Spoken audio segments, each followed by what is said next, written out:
Hola, mi amigos y amigas, and tonight I'm cooking LFCs for the clan Miguel.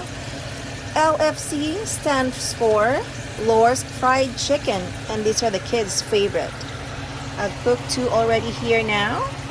So to start with, you have to wash the chicken really good, and then boil them for 20 minutes so they're already actually pre-cooked. So you have to make sure that this chicken, you're just gonna fry it to give them some crisp and color.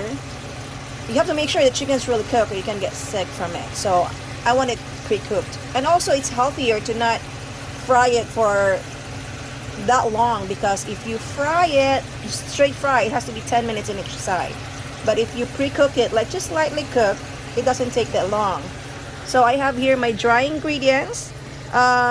It's 3/4 cup of flour, half a cup of breadcrumbs, a teaspoon of salt, a teaspoon of pepper, a teaspoon of paprika, and 1.5 garlic powder. And here, my wet ingredients, just an egg.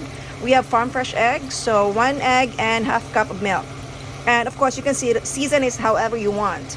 So let's check it out after it's cooked. Here's Lore's fried chicken. It's done. Bon appetit!